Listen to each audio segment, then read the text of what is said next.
নমস্কার, উদয় ভারতী নিউজের পক্ষ থেকে আমি উদয়। গত রাত্রে অর্থাৎ মাধবপুর বানশাল স্কিপারের সন্নিকটে পথ দুর্ঘটনা। সেই পথ দুর্ঘটনাটা হচ্ছে লরি ওভারটেক করতে গিয়ে 4 চাকা প্রাইভেট কারকে মুখে করে নিয়ে গিয়ে তার যে রেলিং ছিল সেই রেলিংয়ে মাঝখানে পুরো মুখে করে নিয়ে চলে যান। বিশেষ কারো কোনো ক্ষয়ক্ষতি হয়নি, সবাই অক্ষত অপরাধে রয়েছেন।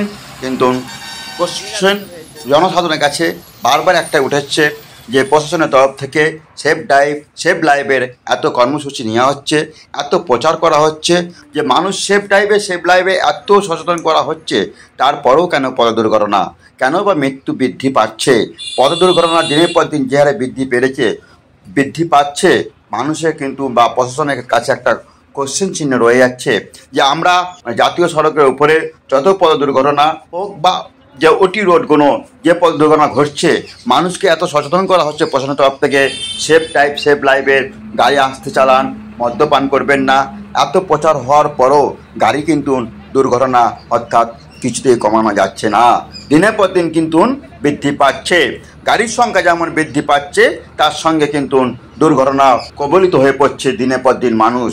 আজ হিসাব মতন দেখা যায় ভারতবর্ষে এই পথ দুর্ঘটনায় মানুষের মৃত্যু দিনের পর দিন বৃদ্ধি পাচ্ছে। একটা কিন্তু মানুষের কাছে বা প্রশাসনের তরফ থেকে কিন্তু খুব চিন্তার বিষয় দাঁড়িয়েছে যে মানুষকে কীভাবে পথ দুর্ঘটনা থেকে রক্ষা করা যায়, মানুষের জীবনকে কীভাবে বাঁচানো যায়, তার কিন্তু একটা পরিকল্পনা করে প্রতি বছরে কিন্তু সেভ লাইভের গোটা ভারতবর্ষ জুড়ে এবং তাদের আইনের তা সংশোধন করা হচ্ছে, কিন্তু মানুষের সেই চেতনা এখনও পর্যন্ত মানুষ ফিরছে না। হয়তো আমরা ছোট্ট একটা ভুলে বা আমরা ছোট্ট একটা ড্রাইভিং পরিচালনার জন্য, আমি গাড়ি চালক, আমরা গাড়ি ঠিক আছে কিনা, আমি তাড়াহুড়ো করতে গিয়ে হয়তো কারো বিপদ ঘটে গেল, আমরা না হলেও অন্য কারো বিপদ ঘটে গেল, সেই তার পরিবার তার জন্য অপেক্ষা করে থাকে। মানুষের কাছে কিন্তু একটা হতাশার ছাপ সৃষ্টি হয়ে গেছে। যে হারে চারিদিকে মানুষের পথ দুর্ঘটনা একের পর এক বাড়ছে বা বৃদ্ধি পাচ্ছে, মানুষের কাছে কিন্তু সবসময় একই প্রশ্ন হয়ে যাচ্ছে, তাহলে আমরা কি এর থেকে মুক্তি পাবো কী করে? হয়তো আমি সাবধানে যাচ্ছি, পথচারী হয়ে আমি যাচ্ছি, সাইকেল চালিয়ে যাচ্ছি, আমি বাইক নিয়ে যাচ্ছি, কিন্তু আমাকে পিছন থেকে এসে যদি আমাকে দুর্ঘটনা ঘটানো হয়, তাহলে আমার পরিবার যা আগ্রহে বসে আছে সেই পরিবার চিন্তিত হয়ে পড়ে।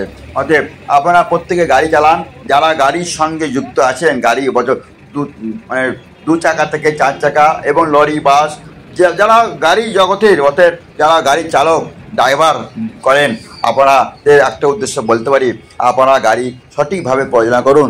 সঠিকভাবে চালক হিসাবে গাড়িটাকে আস্তে বা ধীরে বা তাড়াহুড়ো না করে, কারো দুর্ঘটনা ঘটিয়ে কারো অসুবিধা সৃষ্টি না করে, আপনার হয়তো ছোট্ট একটা ভুলের জন্য বড় একটা দুর্ঘটনা ঘটে যেতে পারে, হয়তো এমনকি মৃত্যুহানি হতে পারে আপনার এবং হয়তো অন্য অপরজনের। তাই গাড়ি যখন চালাবেন সাবধানে গাড়ি চালান, সচেতনভাবে গাড়ি চালান, সেদিকে লক্ষ্য রেখে আগামী দিন প্রজন্মকে চলা উচিত। এখন গাড়ি যে হারে মানুষের হাতে বৃদ্ধি পেয়েছে, গাড়ির দুর্ঘটনা দিনের পর দিন মৃত্যু হারে বৃদ্ধি পাচ্ছে, কিন্তু প্রশাসনের তরফ থেকে একটা প্রশ্ন সবসময় রয়ে যায় যে আমরা কীভাবে মৃত্যুর সংখ্যা কমাতে পারি, কীভাবে আমরা অ্যাক্সিডেন্ট বা এই পথ দুর্ঘটনা কমাতে পারি। এই পথ দুর্ঘটনা কমানোর জন্যই ন্যাশনাল 6 হাই রোড বানানো হয়েছে, ওটি রোডকে বৃদ্ধি করা হচ্ছে, সমস্ত জায়গায় রাস্তাঘাটকে প্রসারিত করা হচ্ছে। তার সত্ত্বেও গাড়ি কিন্তু দুর্ঘটনা কমানো যাচ্ছে না।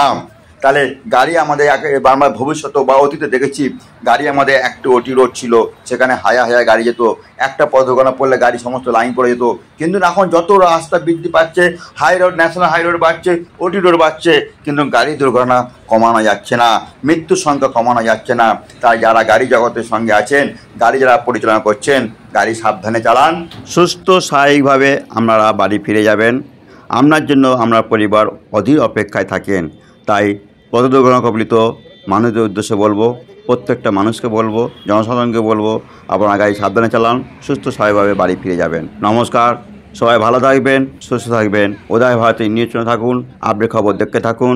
আপনাদের স্থানীয় সংবাদ শোনার জন্য উদয় ভারতীর সাথে সবসময় থাকুন। আপনারা আমাদের আপডেট খবর দেওয়ার জন্য আমরা সংকল্পবদ্ধ।